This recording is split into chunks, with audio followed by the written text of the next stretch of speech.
올해 들어서는 제가 기업보다 원자재에 더 많은 시간을 할애했던 것 같고, 원자재를 몇 달 동안 머리를 싸매면서 준비했던 적이 있었나? 라는 생각이 들어요. 원자재가 거의 시장을 좌우하는 상황이 됐습니다. 원자재 관련된 곳에 이제 투자를 좀 이제 해보고 나서 보니까 이게 정말 보통 스트레스 아니구나 라는 생각이 들었어요. 결과는 좋았는데 그래도 에너지 너무 많이 들어갔었습니다. 그러니까 10월 달에 히토류 있었죠. 1월 달에 천연가스 있었죠. 금, 은 있었죠. 2월에는 지금 원유잖아요. 제가 봤을 때는 정유주에 대한 투자가 아직은 늦지 않았다라 보거든요. 이 초기라 볼 수 있을 것 같은데, 상황상 미국이 이란에 공습을 가할 확률이 뉴스 그대로 표현하자면은 90%가 넘습니다. 아마 미국이 이라크전 이후에 지금 최대의 공군력을 결집시켰고, 그냥 한 건 아닐 거란 말이죠. 단순히 협상용으로 하기엔 너무 과하게 지금 직결을 시켜놨어요. 그래서 이에 대한 영상을 제가 그저께 올렸었고요. 그리고 항공모함 2대가 일요일이 되면은 이제 왼쪽 오른쪽에서 완전 포위하게 되는 거고, 거기에 이스라엘 전투기와 폭격기 지원도 가능해지고요. 미국 본토 핵심 무기들이 유럽과 중동 기지로 이동 중이죠. 단순히 협상 대비용이라기보다는 이란을 공격할 건데 이란이 반격을 할 거 아닙니까? 사우디라던가 주변 국가들을 건드렸을 때 방어도 해줘야 되고, 그 이상의 보복이 대비하고 있으니까 반격하지 말라라는 일종의 암묵의 신호가 아닌가라고도 생각이 듭니다. 협상 대비용으로 보이진 않고 어쩌면 협상은 공격할 명분을 쌓기 위함이 아닌가라는 의심이 될 정도였었어요. 자, 그럼 시장의 분위기를 볼 수 있는 곳이 어디냐면 유가입니다. 중동의 지정학적 불안은 재고와 상관없이 유가를 올리게 만드는데요. 과거 걸프전부터 제1차, 2차 오일 쇼크를 생각하면은 세계 경제 블랙스완은 중동에서 벌어졌습니다. 재고가 쌓여서 56달러까지 하락했던 원유 가격이 연초 대비 지금 66달러, 10달러 올랐거든요. 만약 미국과 이란의 전쟁이 길어지면은 80달러 넘길 가능성도 있죠. 근데 중요한 거는 미국과 이란의 전쟁이 빨리 끝날 것이냐라는 건데, 지리의 힘이라는 책에서 봤듯이 이란이라는 곳이 산맥으로 둘러싸여 있는 천혜의 지역입니다. 핵시설을 지하 꽁꽁 깊숙이 묻어두면은 알기가 어려워요.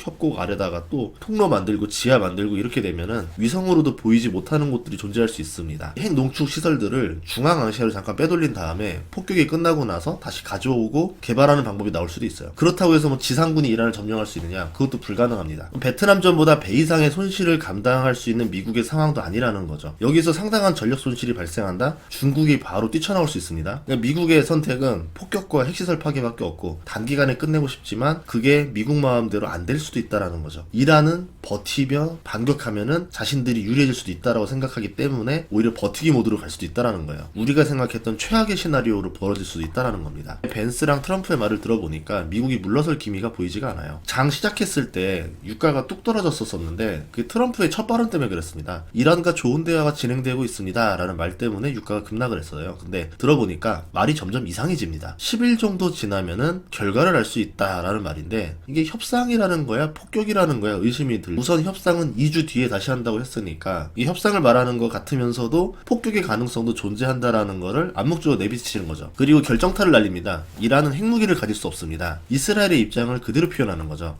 이란과 협상 자체는 불가능하다라는 뜻이기도 한 거죠. 그리고 마지막은 과거 부시 대통령식의 협박을 하는데, 과거 영화 대부에서 나왔던 대사와도 일치합니다. 거절할 수 없는 제안을 하겠어 라는 말인데, 상대가 거절을 할 수 없었던 이유가 그 영화에서 보면은 거절을 하면은 반드시 그 사람에게 나쁜 일이 벌어지게 만들어 버렸기 때문에 거절할 수 없는 제안이었다라는 거죠. 그럼 트럼프는 어떻게 발언을 했느냐? 협상을 하지 않으면은 나쁜 일이 벌어질 것이다 라고 최종 협박을 놓는 거죠. 제가 봤을 때는 이번 협상이 이란이 항복에 가까운 상황이 벌어지지 않는 이상 어려울 거다라고 봅니다.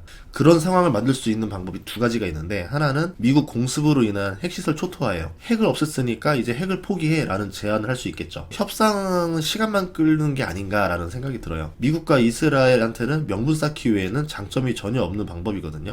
적당히 명분을 쌓고 나면은 공습할 가능성이 높습니다. 이란은 이게 더 공포스럽겠죠. 애초에 협상의 답은 정해져 있고 핵을 포기하지 않는 이상 그 핑계로 대대적인 공습만 있을 뿐이거든요. 공습은 미국이 이란에게만 하는 게 아닙니다. 이란도 미사일이 상당히 강한 나라예요. 미국에 비할 바는 아니겠지만 다른 나라와 다르게 드론, 미사일, 전투기가 상당히 강합니다. 이길 수는 없어도 중동 일대에 피해를 줄 수는 있다라는 거예요. 그게 최악의 시나리오인데, 전 세계의 일일 원유 생산량이 1억 배럴을 약간 넘기고 있고요. 그 중에 절반인 5천만 배럴을 수출합니다.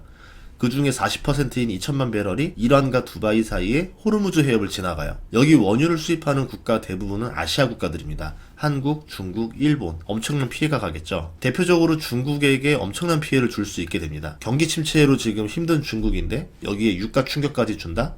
그러면은 미국도 상당한 피해를 받지만 중국은 경제 대공황 수준이 오겠죠. 그러면은 전쟁을 할 엄두를 낼 수도 없게 됩니다. 중국은 최근까지 원유 비축고를 대규모로 짓고 있었고 원유를 과거보다 훨씬 더 많이 비축 중이었었는데요. 이런 상황을 예상하기라도 한 듯이 미리미리 비축을 늘려놓고 있었어요. 미국은 이 오일 쇼크를 겪어봤지만 중국은 오일 쇼크를 제대로 겪어본 적이 없습니다. 유가가 오르면 물가가 오르는데 당장 CPI가 중요한 게 아니에요. 금리 인하는커녕 금리 인상이 올 수도 있습니다. 경기 침체가 왔는데 금리 인상을 한다? 최악의 상황이 벌어지는 거죠. 오일 쇼크 사례를 보면 스태그플레이션을 만들 수 있는 게 원유입니다. 유가가 오르면 물가가 오르고 물건이 안 팔리고 생산량을 줄이고 투자를 줄이고 해고를 하니까 침체가 되고 물가는 계속 오르니까 살 여력은 점점 없어지고 악순환이 도는 거죠. 이 볼린저 밴드를 보면은 유가가 지금 밴드를 탈출해서 상승세로 갈아탔어요. 재고가 쌓여있기 때문에 유가가 내려오는 사이클을 타고 있었는데 볼린저 밴드를 뚫은 거는 이란 때문입니다. 반대로 얘기하면 이란 문제가 해결되면 유가가 다시 뚝 떨어진다는 얘기인데요. 만약에 해결되지 않으면은 경기 침체와 고유가를 만나야 되는 상황이 올 수 있다는 겁니다. 투자자라면은 만약에 모를 일을 대비해서 정유주를 조금이라도 사두는 게 낫다라는 거죠. 유가가 크게 오르면 미국은 어떻게 되느냐? 왜 중국은 큰 타격을 받는데 미국은 그 정도 타격은 아니라고 얘기를 하느냐? 과거와 달라졌기 때문에요. 미국이 원유 생산 1위, 수출 1위 국가가 됐습니다. 미국이 사용할 수 있는 원유는 남아 돌아요. 중동의 원유 수출길이 막히면은 중국은 엄청난 타격을 받지만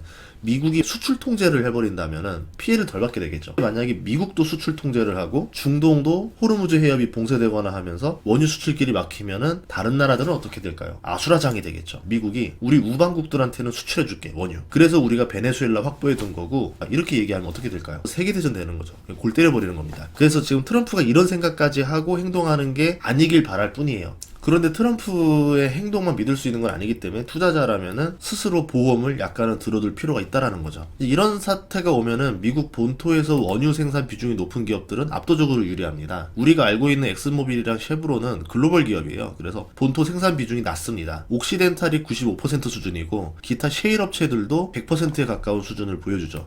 호르무즈 해협 봉쇄와 상관없이 본인들의 생산량은 그대로 나올 수 있고 오히려 가격이 올라서 마진이 늘어날 수도 있다라는 겁니다.